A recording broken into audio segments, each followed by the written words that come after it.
Welcome back to my show. I'm the Beer Adventurer. And I'm Becky. And on this episode, I've got Dale's Pale Ale from Oskar Blues. And it is an American Pale Ale. And sorry, it's a good beer. You might like it. Okay, there's a neat thing about Dale's now. When I first started drinking Dale's Pale Ale, you could only get it. It was from Colorado. But now when you read on the side of the can, it says Longmont, Colorado, Brevard, North Carolina, which is near where my family lives, right outside of Asheville, and Austin, Texas.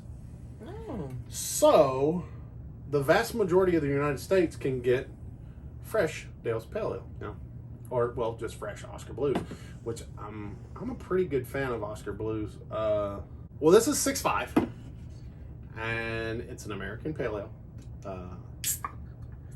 I'm scared now. Is this gonna be gross? I don't think you're gonna think it's gross. Well, amber ale, amber colored. So that's. I'm pouring you a little bit. Cool.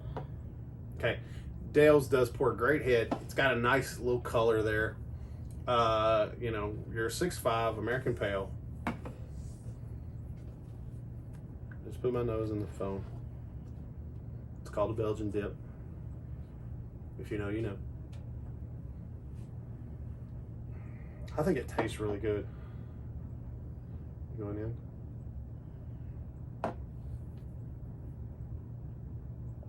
Oh, that's a strange combination.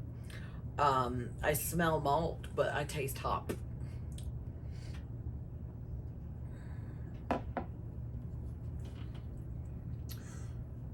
There is a heavy hop note. But I would honestly say, a lot of times, my friends that don't enjoy IPAs, it's the overtly almost offensive flavor of the hops. I don't think this has the overtly offensive hop note. No, it's not like smack you in the mouth with hop. There's definitely a significant hop bill in this brew, but I don't think it's hard to explain. I don't think it's over the top. I think it's right where it needs to be, and I don't think it's overpowering. I think it's for an APA, it's right where it should be.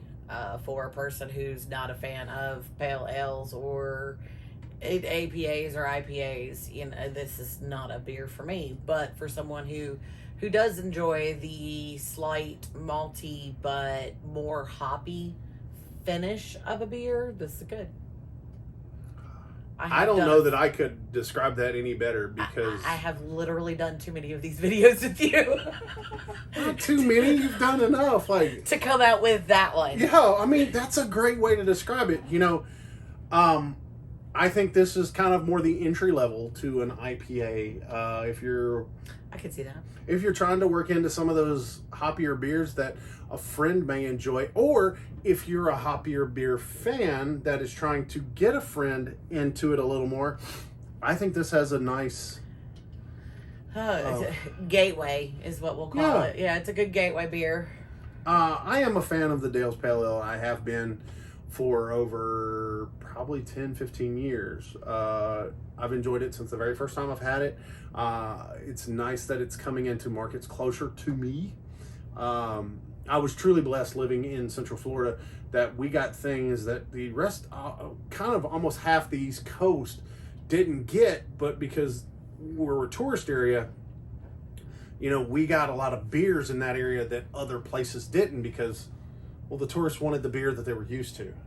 And then the people that live there, we were stoked because we got all kinds of beer that you it was fantastic. I mean, one of the places I worked and hang out at, we had 40 plus taps and like 150 to 170 in a bottle or can every day. We had over 200 different beers every day.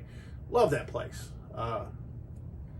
Shout out to McKay's in Daytona Beach. But I don't think it drinks heavy. I got this at one of my favorite retail joints in Memphis where I can buy, just singles. I don't even have to buy a whole pick six. It was less than $1.50 for a can. I mean, that's great for a craft beer that's over 6% alcohol. I think it's a wonderful beer. I've enjoyed it. It has a distinct hop note, but I don't think it's like the only thing. As she said, there is a good malt backbone. Yes. I think she would lose her mind if they took this malt bill and cut probably the hops in half. Which that might even be a beer they make, like kind of like a Dale's but less hopped, because the malt. So it'd be like a Dale's ale. Maybe, I don't know. If just the way that malt base is like super, and I think she would. Hey, Oskar Blues, if y'all checking it out, maybe that's one lowly YouTube video channel that just likes this stuff. Who knows? But hey, if you guys are enjoying this video, it really helps us out if you give us a like. We'd love to talk to you down in the comments. I've got Vanna that shows we could really enjoy if you gave us some more subscribers.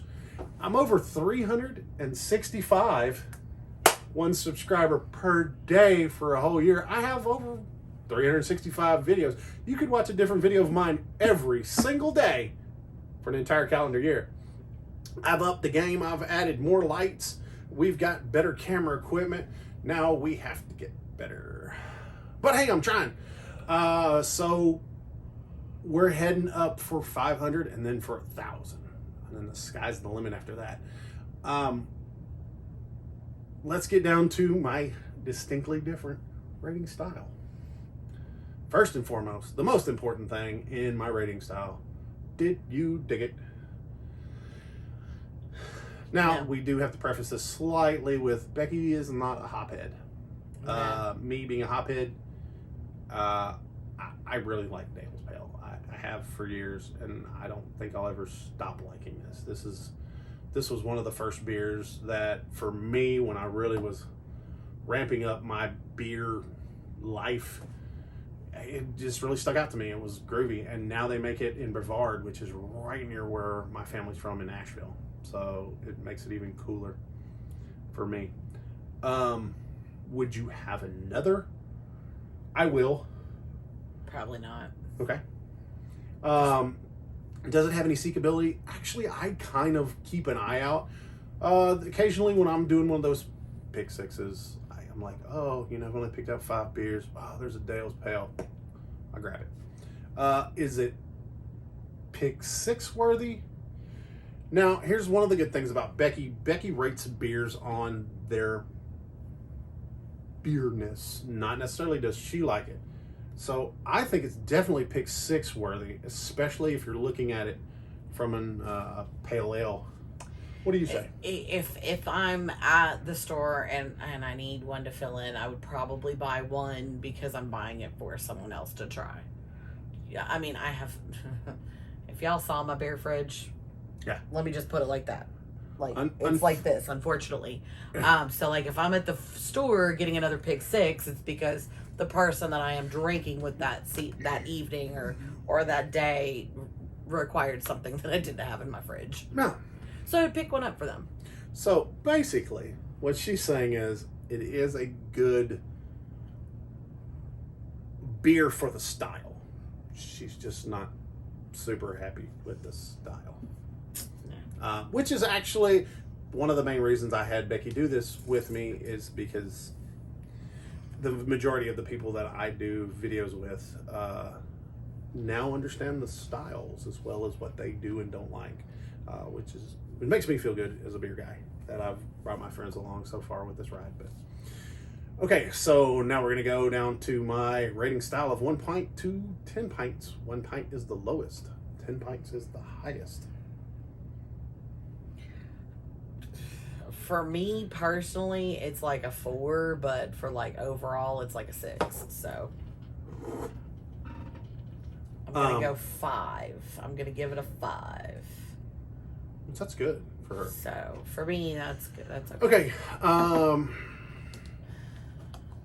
But I also rate my beers not just on how good is the beer, but you know, beer connects us. Beer is something that I take a drink of this, and I remember the first day I had it, sitting at this little bar in Florida, hanging out with a bunch of friends, just having a great time. And I'm like, oh my gosh, you guys taste this beer. And two of my friends ordered one right after, and two of my friends are like, I can't drink that. I need a Jack and Coke. So beer makes us remember things. It can also make us forget things, but we're focusing on what it makes us remember. So I've always had real good mental connections with this beer, and I find it a very good beer for the style. So my personal review, it's an 8 for me. There you have it, folks. To your next beer adventure. Cheers. Cheers.